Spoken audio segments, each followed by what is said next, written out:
Success is when your signature become an autograph.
இந்த கண்ணாம்பூச்சி ஆட்டினா போதும்.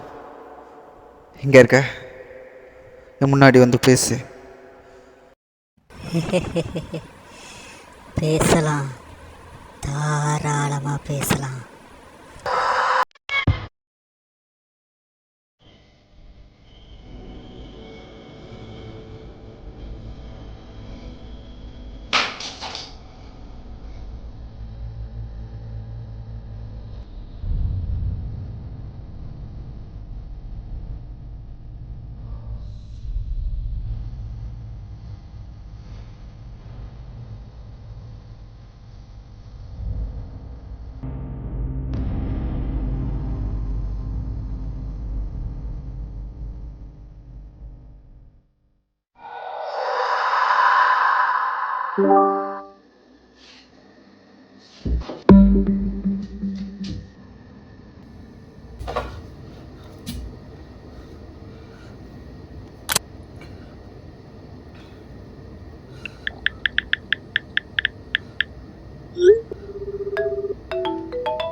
இல்லை மச்சான், என்னல இது? இன்னொரு நம்பருக்கு நீனே கால் பண்ணியிருக்க. எங்கே மச்சான் இருக்க இப்போ? அவன் செத்து ரொம்ப நாள் ஆகுது.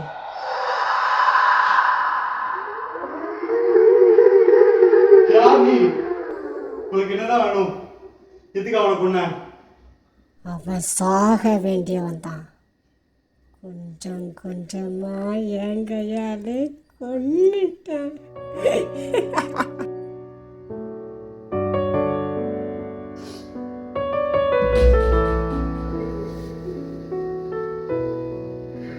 டேய் மச்சான்,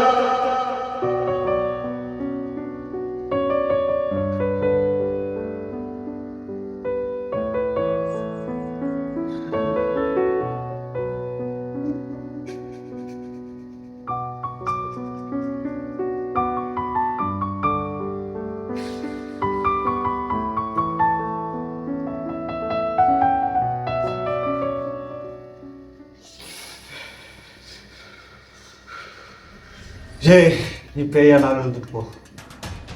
ஆனால் நான் இதுக்கும் உனக்கு பயப்படணும். என் ஃப்ரெண்டே கொண்டிருக்க. செம்ம காண்டில் இருக்கவன் மேலே. வெளியில் வா, பேசலாம். பா, யார் நீ?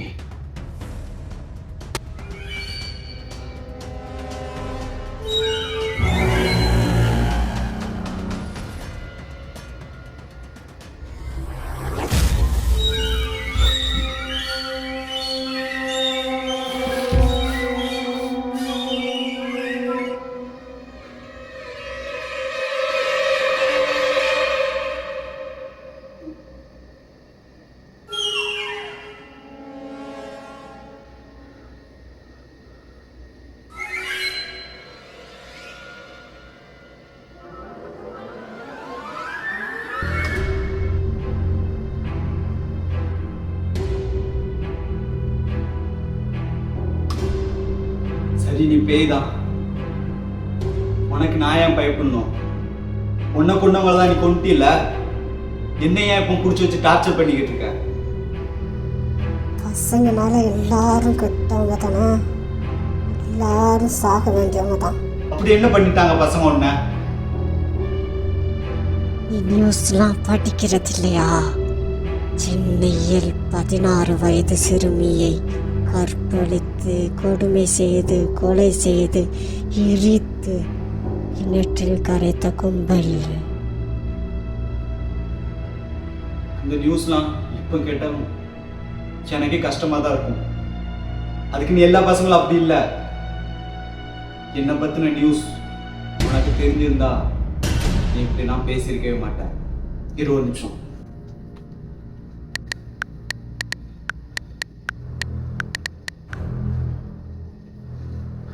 பாரு இதை.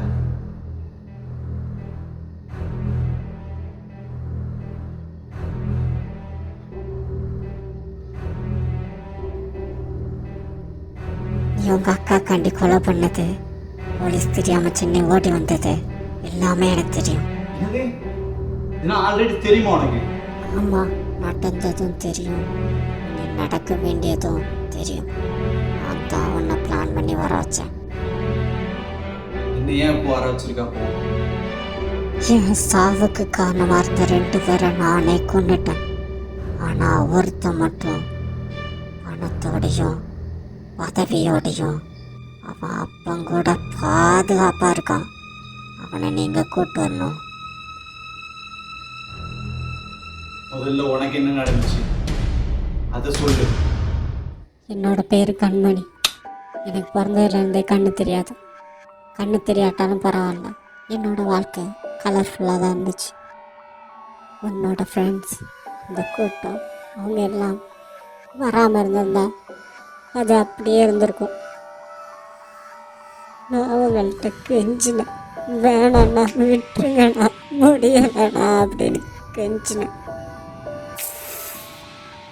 ஆனால் அவங்க என்ன கற்பழிச்சு என்ன உயிரோட எரிச்சு கொலை பண்ணி சாம்பலாக்கி தூக்கி எறிஞ்சிட்டாங்க கிணத்துல. சரி, நான் உனக்கு ஹெல்ப் பண்ணுறேன்.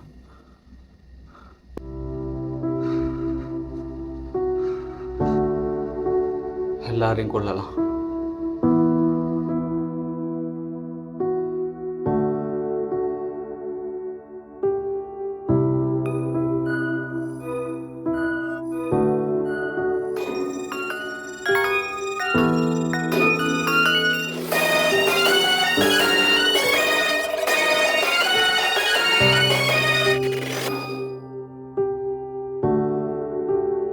வெள்ளக்கோயில் அப்படிங்கிற ஒரு ஊர்ல கோவில் ஃபங்க்ஷனுக்கு வந்த 17 வயசு பொண்ணை 7 பேர் சேர்ந்து கேங் ரேப் பண்ணிருக்காங்க. அந்த கண்ணை சிலை இங்கே வச்சு அறுத்து கொள்ளணும், இல்ல அடிச்சே சாப்பிடணும், இந்த மாதிரி ஏதாச்சும் பண்ணணும். ஆனா இது 10 நாளைக்கு நம்மளும் பேசுவோம், நானும் சரி நீங்களும் சரி 10 நாளைக்கு பேசுவோம்.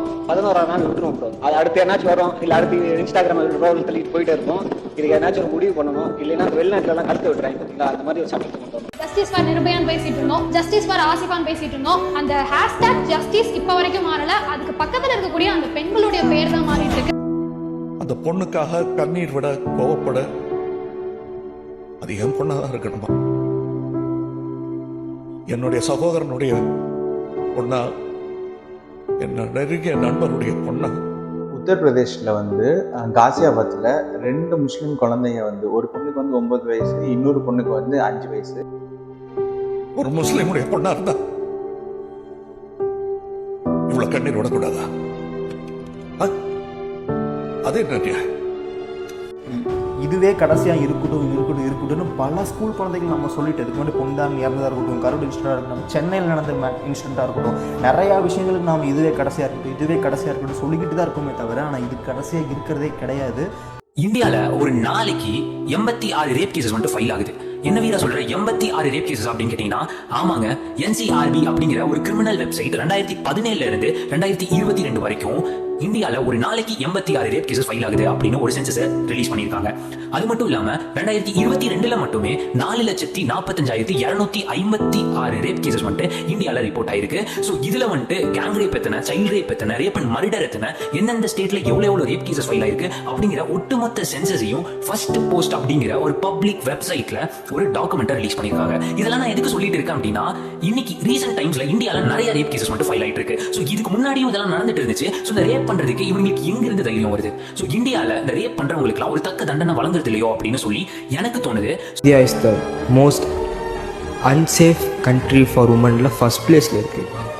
நீ அப்படி ட்ரெஸ் போட்டிருந்த, நீ இப்படி நடந்துக்கிட்ட, நீ இப்படி பண்ண, அதனால தான் அவன் அப்படி பண்ணுறாங்கிறத நிறுத்திட்டு அவன் என்ன வேணா பண்ணிருக்கட்டும், அவன் எப்படி வேணா இருந்துக்கிட்டோம், அவன் எப்படி வேணா ட்ரெஸ் போட்டுருக்கட்டும், அவன் எப்படி தொடுவான், அவனுக்கு என்ன ரைட்ஸ் இருக்குன்னு எப்போ கேட்க ஆரம்பிக்கிறீங்களோ. Justice, justice, justice.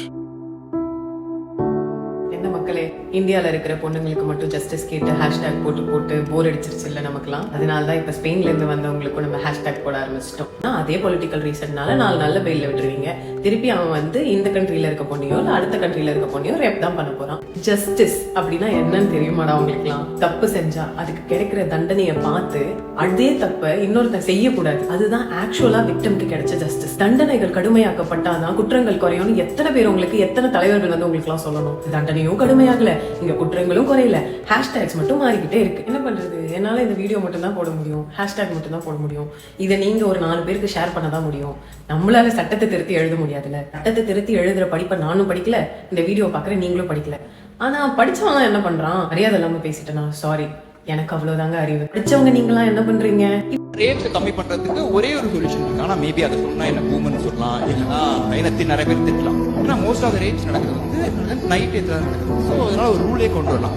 நைட்டு 8 மணிக்கு மேல கண்டிப்பா வீட்டுக்கு வெளியே வரக்கூடாது. எந்த பையனும் அப்படியே இன்கேஸ் வர மாதிரி சிச்சுவேஷன் இருந்தாலும் அந்த பையன் தனியாலாம் வரக்கூடாது. கூட துணைக்கு அம்மாவையோ தங்கத்தையோ. ஏன்னா ஸோ மேபி இது எப்படா ப்ராக்டிகலி பாசிபிள். ப்ராக்டிகலி பாசிபிள் ஆன விஷயம் ரொம்ப வருஷமா நம்ம சொல்லி. ஜெய்ஹிந்த்.